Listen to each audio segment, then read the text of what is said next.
Welcome to Slash Forward. In this episode, we're going to learn to craft dolls of ourselves using only dirt, fingernails, and jism as we roll through the 2020 hoodoo-centered thriller Spell. If you're looking to reach master levels of hexing, subscribe to the channel so you don't miss an episode. Let's get to it.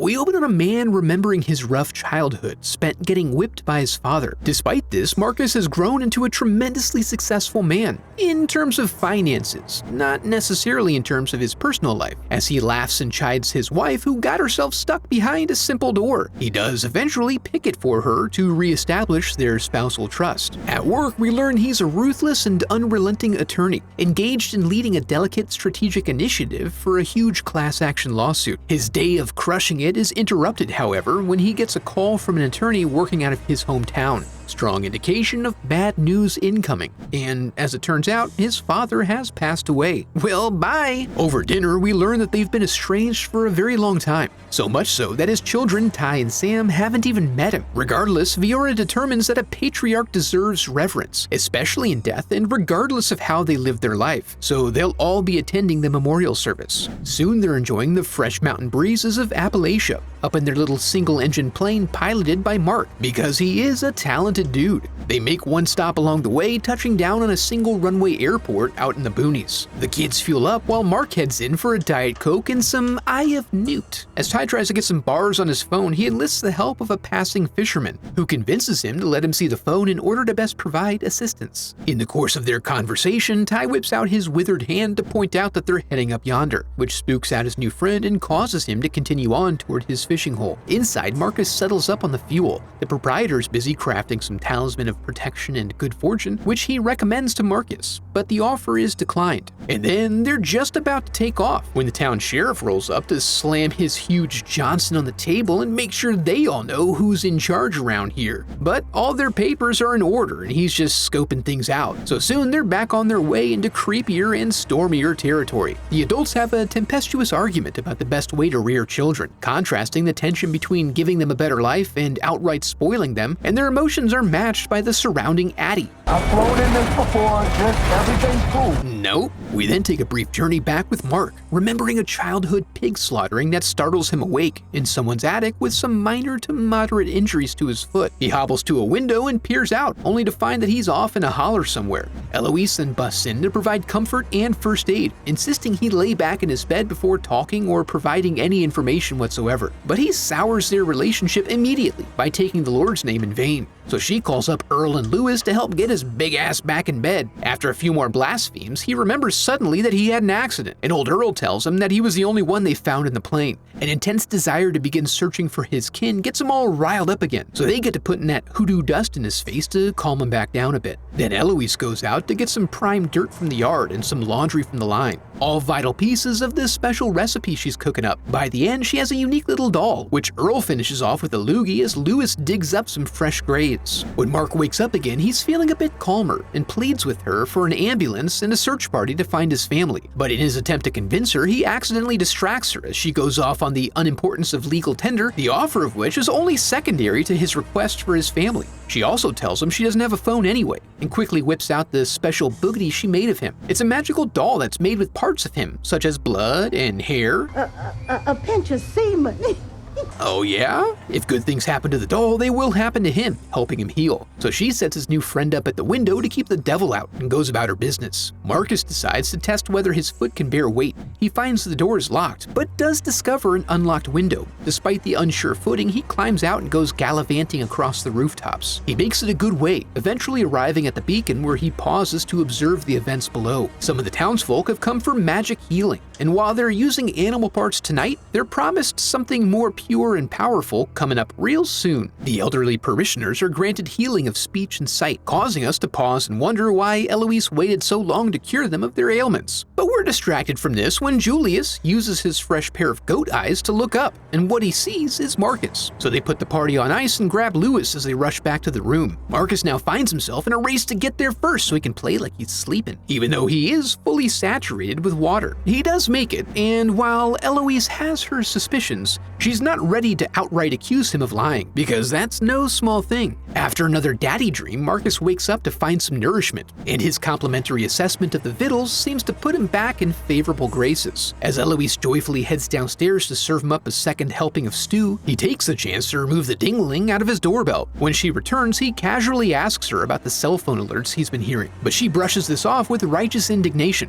Again, not wanting to impose the discourtesy of suggesting that someone else is lying, he chooses to let it go. Then Eloise casts the bones and predicts he'll see his family again around the time of the blood moon. Afterward, she tries to convince him to get back to his roots and embrace his true self. But when she leaves, he realigns the bones and notices their configuration resembles his son's unique injury. Now shook, Marcus grabs his ding-a-ling to pick the lock and make his way down, moving slowly and carefully so as to avoid detection. Their pet crow nearly gives him away, but then he hugs up to that wall like he's making love, and eventually gets deep into the woods. He uses his skills to navigate via the stars and finds his way to the bottom of a gully. While there, he pauses to reminisce, which gives him the strength to continue. He eventually comes upon the wreckage of his plane and finds it empty save for some significant blood spatter. And then right when he may have found a road or friendly residence, Lewis gets him. He wakes up the next day to observe the elders taking the carriage into town, excitedly preparing for the evening's blood moon festivities. Bored, he decides to check on his wound and finds that most of the pain is radiating from a spike that's been inserted into his heel. So he works to extricate it from his body and gets quite a bit of fluid running out. But afterward, it seems to generally feel a bit better. After this, he picks the lock again and heads right back out, stumbling upon the fresh graves in the backyard. But when he claws them up, it's just some animals of various sorts. Of course, they did waste quite a bit of time digging such a large grave for a chicken. Then he ventures into the barn and finds a cellar. While he does find a variety of corpses down there, as well as some magical dolls, his family is not present. He comes across a picture that implies the magic provides the family with extended life. Then he finds a spell book confirming that he's been getting himself spelled up this whole time.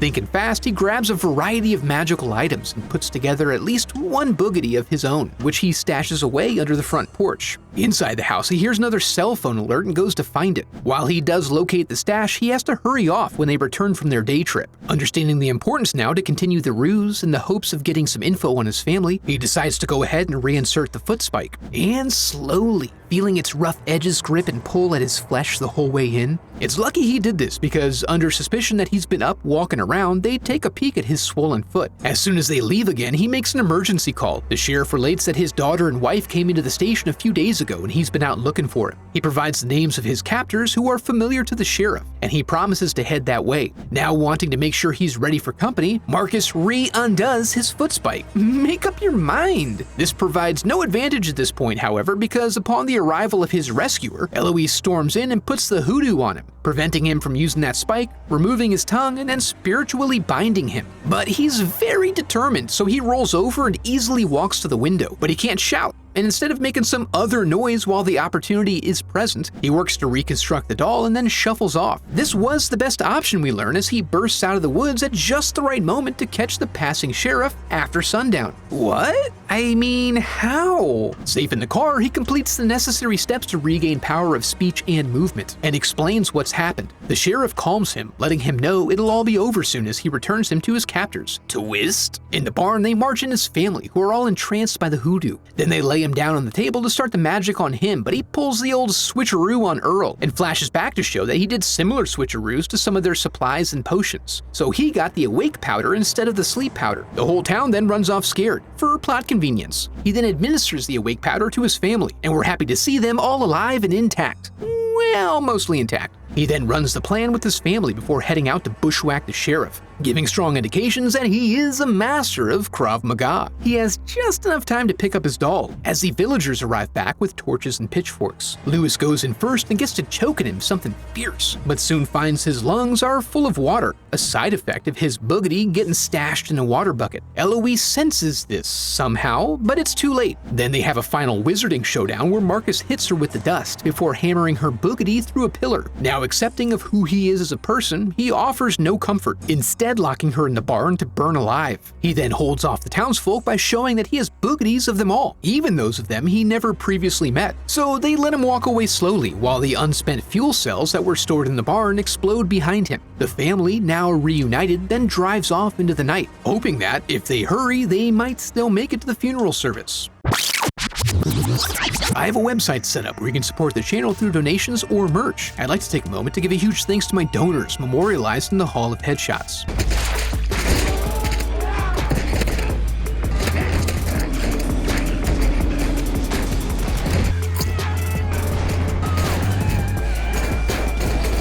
Spell was an unfortunately mediocre movie. Not to say it was bad, it was certainly no worse than other recent releases like Death of Me, but its world was not thoroughly thought through and the plot was rushed, which seemed to eliminate a lot of the suspense. It definitely needed a few more passes on the script. I say the mediocrity was unfortunate because of the promise it showed in its first few minutes. The way the characters were introduced in the beginning was clear and concise and demonstrated who they were by showing us rather than telling us. It's a simple thing, but was done very well. I'm not sure what happened to this throughout the rest of the movie, but it was not utilized effectively throughout. If you enjoyed the video, I'd love for you to become part of the channel by subscribing. Thanks for watching.